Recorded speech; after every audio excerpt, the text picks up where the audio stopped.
A brother has asked a question regarding some Hanafis who don't fast in the month of Ramadan because they are diabetic and they have to take insulin injections during fasting hours. Now remember, first of all, according to the original position of the Hanafis, injections do not invalidate the fast, irrespective of whether they are intramuscular or intravenous injections. The ruling is the same whether the substance is injected into the veins or muscles, if the injection contains nourishment or provides nutrition or medicine. In the Hanafi school, the fast will not be invalidated as long as the insulin is not directly injected into the stomach. So for example, if insulin is injected into the arms of a diabetic person, then that would not invalidate the fast of a Hanafi.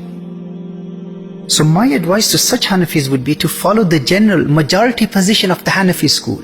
Observe your fasts and do not be deprived of the fasting during the blessed month of Ramadan only because you have to have an injection.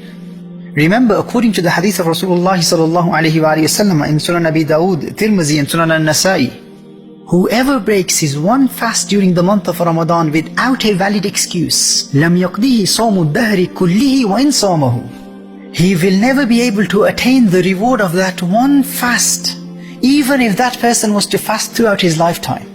And according to Sayyiduna Ali karramallahu wajhahul kareem, this is not only for the one who breaks the fast. Even if you miss one fast in the month of Ramadan, you can never make up for the blessings of that one fast, even if you were to fast throughout your lifetime. Obviously, you will have to make qada for the fast. That is to fulfill the obligation, but the same reward can never be attained. Undoubtedly, that would be a great loss for a true believer who understands the significance of the fast of Ramadan. So my advice to those Hanafis who have to have an injection in the month of Ramadan during the fasting hours is to continue with the fast. Injections do not invalidate the fast in the Hanafi school. Now regarding the narration of Ibn Abbas radiallahu ta'ala anhuma in Sahih al-Bukhari, al-fitru mimma dakhala wa laysa mimma kharaja. And the other hadith narrated by Sayyidatuna Aisha radiallahu ta'ala anha, that Rasulullah sallallahu alayhi wa alihi wa sallam said, إِنَّمَا الْإِفْطَارُ مِمَّا دَخَلَ وَلَيْسَ مِمَّا خَرَجَ. The fast is invalidated by whatever enters, not what exits. Now what is meant by whatever enters into the body? There is a different understanding of the scholars of the mazahib regarding these ahadith. The Shafi'i ulama say that whatever enters from the manafiz asaliya, the natural apertures or the normal routes of entry into the digestive tract, such as the mouth or the nose, if the food or drink or the invalidating substance enters from any of the natural openings into the body, the fast will be invalidated. But if anything enters from the pores in the skin or the muscles, that will not invalidate the fast. And if the substance, the food or the medication is delivered directly into the bloodstream by being injected into the veins, regarding such intravenous injections, there are two valid positions of the Shafi'i ulama. And on both sides, they are major scholars of the Shafi'i school. A group of the Shafi'i ulama believe that intravenous injections invalidate the fast. And the other group of the Shafi'i ulama, they are of the opinion that injections into the veins, they do not invalidate the fast. And as I said, that on both sides you have major scholars of the Shafi'i school. Now some scholars say that if the injected substance does not provide nutrition, and it is only given as medicine, that does not invalidate the fast. That's another position. As far as the Hanafi school is concerned, in the Hanafi school, the condition for the invalidation of the fast is that the invalidating substance must enter from one of the natural openings, the natural orifices or the original pathways into the body, such as the mouth or the nose or the eyes. And I will explain later why eyes are included in this, even though we believe that antimony, kuhul, does not break the fast. I will explain that in detail later, inshallah. Now according to the Hanafi school, these routes of entry, these manafiz, these pathways into the body, they must also be connected to the digestive tract, which is the throat, the esophagus, the stomach and the small and large intestines. The food or the drink that enters from the manafiz, from one of the natural openings of the body, must reach one of these belonging to the digestive system. So if the food or drink or any invalidating substance enters from one of the routes of entry into the body and reaches one of the organs belonging to the digestive system, only then the fast will be invalidated. And if the invalidating substance enters into the body from such an artificial opening that is not connected to the digestive system, like a drip or an injection into the arm, and the invalidating substance does not reach the digestive system, In the Hanafi school, this will not invalidate the fast. The fast will only be invalidated if the invalidating substance enters from the manafiz, from those pathways which are connected to the digestive system, such as the mouth, which is that manfaz, that natural route of entry, that natural pathway which is connected to the throat, which is part of the digestive tract. So from this we understand that these injections will not invalidate the fast. And this is explained in the Hashiyah of Ibn Abidin alayhi rahmah. It is mentioned in Raddul Muhtar. وَالْمُفْتِرُ إِنَّمَا هُوَ الدَّاخِلُ مِنَ الْمَنَافِذِ لِلْاتِّفَاقِ عَلَى أَنَّ مَنْ اغْتَسَلَ فِي مَاءٍ فَوَجَدَ بَرْدَهُ فِي بَاطِنِهِ أَنَّهُ لَا يُفْطِرُ. What invalidates the fast is only that which enters from the manafiz. وَالْمُفْتِرُ إِنَّمَا هُوَ الدَّاخِلُ مِنَ الْمَنَافِذِ. This is the Hanafi understanding of the ahadith that state that the fast is invalidated from whatever enters into the body. According to the Hanafis, the hadith doesn't mean that anything that enters from any part of the body that will invalidate the fast. Otherwise, if one rubs oil on the body, that also enters into the body from the masamat. The oil enters into the body from the pores in the skin. And it also gives energy to the body, but the application of oil unanimously does not break the fast. Similarly, you will find in the books of fiqh that the sting of a venomous snake does not break the fast. Why? Because the venom enters into the body from an unnatural, a created pathway or a route of entry into the body by the bite of the snake.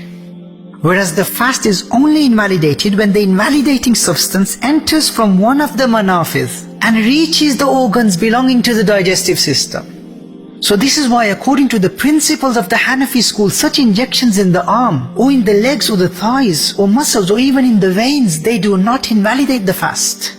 So that's the mu'tamad, the valid, the reliable position in the Hanafi school for those of you who have to take injections on a regular basis, or a one-off injection, or those who complain that my vaccination date is booked in the month of Ramadan and I will not fast on that day. Walayyazu billah. Remember this principle, in the Hanafi school, the fast is only invalidated when the food or the drink or medication enters from the manafiz and reaches the digestive system. Now remember, if you have a choice between having an injection during the fasting hours of Ramadan and after sunset, or even to have the injection after the month of Ramadan, then in that case it would be afdal, it would be more rewarding for the Hanafi to have the injection after sunset or after the month of Ramadan. Now why is that? Because remember, for validly disputed matters, the principle is that it is mustahab, it is praiseworthy, there is a greater reward in following that position, the implementation of which fulfills the obligation according to all the ulama. So in this case, if you have the option of having the injection after sunset or after the month of Ramadan, and you delay it till after Ramadan to avoid the ikhtilaf of the ulama, your fast in this case will be accepted according to all the ulama. And there is greater taqwa in this, but that's if you have a choice. If you don't have the option, and if you are a Hanafi, then you must fast and have an injection rather than not fasting at all. Now there's another recent position of some Hanafi scholars, which has become quite famous among some Hanafis who don't fast because they have to take an injection in the month of Ramadan. They follow the position that the fast is invalidated by having an injection. Now some of these respectable Hanafi ulama, they argue that to be given medication or nutrients via injections comes under the same ruling as consuming food and drink. They claim that they see no difference between the two. Remember, when the stomach digests food, the carbohydrate in the food breaks down into glucose. And then the stomach and the intestines, they absorb the glucose. And the glucose enters into the bloodstream. Now some of these Hanafi ulama, they argue that if the same glucose is directly delivered into the bloodstream, this should also break the fast, as this ultimately gives the same result as the food entering from the mouth and going through the process of digestion. Now that's their opinion. And as I said, that this is a recent position held by some of our Sunni Hanafi scholars. And it is not the position of the majority of the traditional Hanafi scholars. Now some people misuse this position and they end up not fasting on that day of Ramadan when they have to have an injection. And they say that since the injection will invalidate our fast, therefore we will not fast now. And we will do qada, we will make up for this fast sometime after Ramadan. Now this would be a great loss for a true believer who understands the significance of the fast of the month of Ramadan.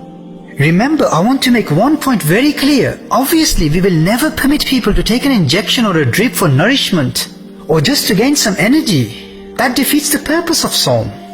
But if someone has a medical reason or any other valid excuse to have an injection, then that need should not deprive that person from the blessings of the fast of the month of Ramadan. Even if that Hanafi followed the opinion that injections invalidate the fast. In these circumstances, such a person should follow the original Mu'tamad position of the Hanafi school. This person should observe Sawm, this person should fast, and in this case the injection will not invalidate the fast. And out of respect for the other position, this person should do one qaza, one fast of qaza for the day he was given an injection in the month of Ramadan. And there is no expiation, there is no kafara required for this. This would be closer to taqwa for such people, rather than not fasting at all on that day of Ramadan when it is necessary for them to have an injection. And I recommend this only for those Hanafis who have adopted and accepted this as a reliable position in the Hanafi school, that their fast will be invalidated by having an injection. However, those who follow the original position of the Hanafi school, that the fast is not invalidated by drips and injections, they don't have to make qaza or kafara, because their fast is valid according to the actual majority position of the Hanafi school.